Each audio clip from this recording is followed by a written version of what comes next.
नमस्कार. दिनांक 12 जानेवारी.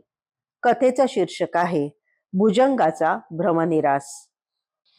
त्रिविक्रम सरोवरात महाराज अदांतरी आसन मांडी घालून बसलेले पाहून एक ब्राह्मणास यात काहीतरी जादूटोणा असावा असं वाटलं. महाराजांनी अंतसाक्षीत्वाने त्याचे मन जाणून त्याला छेडले तसा तो ब्राह्मण घाबरला, क्षमा याचना करू लागला. त्याने महाराजांना घरी नेले. तेथे भुजंगाच्या रूपात त्या ब्राह्मणाचा मृत बाप नातवाचा पाळणा हलवीत असल्याचे महाराजांनी त्या ब्राह्मणास दाखवले. हा भुजंग पूर्वजन्मीचा आपला बाप असला तरी आता तो सर्प असल्याने आपल्या मुलास दंश करील या भीतीने तो ब्राह्मण त्या भुजंगास मारावयास सुटला. ते पाहून भुजंगाचा नातेसंबंधीचा भ्रमनिरास झाला आणि जन्म मरणाच्या चक्रातून सोडवून मोक्ष मुक्ती देण्यासाठी त्याने महाराजांना विनवले. कोठे काही पाहिले की आपल्या मनात प्रथम संशय का येतो? सगळीकडेच आजकाल फसवणूक होत असलेली दिसते म्हणून. असेच जर आपले उत्तर असेल तर याची दुसरी बाजूही लक्षात घेणे जरुरीचे असते.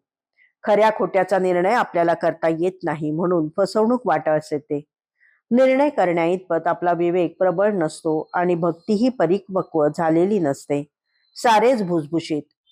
भक्ती परिपक्व का नाही? श्रद्धा ठिसूळ असते म्हणून. आणि श्रद्धा ठिसूळ का? तर देवच कळलेला नसतो म्हणून. असा हा तिढा असतो. देव म्हणजे काय, त्याची भक्ती म्हणजे नेमके काय करावयाचे हेच उमगलेले नसते. या कथेतील ब्राह्मण हा अशा अज्ञानी प्रापंचिकाचे प्रतीक आहे. स्वस्वरूपाचे अज्ञानामुळे त्याला देव कळला नाही. त्यामुळे यात्रेकरूंना होणारा त्रास दूर करण्यासाठी महाराजांच्या रूपाने देवच आला आहे हेच त्याला उमगले नाही. म्हणून त्याच्या मनात संशय उद्भवला. विवेकाचा आणि भक्तीचा अभाव हे यामागील कारण होते. महाराजांनी ते अंतसाक्षीत्वाने जाणले आणि त्याला छेडले. तसा तो निसंशय झाला. पण एवढ्याने भागणारे नव्हते. प्रपंचातील खोट्या मायेचा त्याच्या मनावरील प्रभावही नाहीसा होणे आवश्यक होते. कारण ही मायाच ममत्व निर्माण करते आणि स्वरूपज्ञाला माणूस पारखा होतो. त्या ब्राह्मणाच्या 36 वर्षापूर्वी मेलेल्या बापाची प्रपंचातील ममत्वाची भावना गेली नव्हती. माझा मुलगा, माझा नातू, माझा गोकुळासारखा बहरलेला संसार, ही अशी तिपेटी ममत्वाची वासना ठेवून तो मेला आणि भुजंगाच्या जन्मास आला. पाळण्यातील नातवास खेळवीत बसला होता.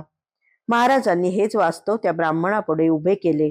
तो भुजंग म्हणजे आपला मृत बाप आहे हे त्या ब्राह्मणास कळले तरी सद्यस्थितीत तो साप आहे आणि त्यापासून आपल्या मुलाला धोका होऊ शकतो ही भीती प्रभावी ठरून तो त्या भुजंगरूपी बापास मारावया सुटला. नात्या गोत्याच्या जीवाभावाच्या मायामोहाच्या गर्तेतून महाराजांनी त्या ब्राह्मणास असे बाहेर काढले. त्याचा भ्रमनिरास केला. त्या भुजंगाला ही मुक्ती दिली.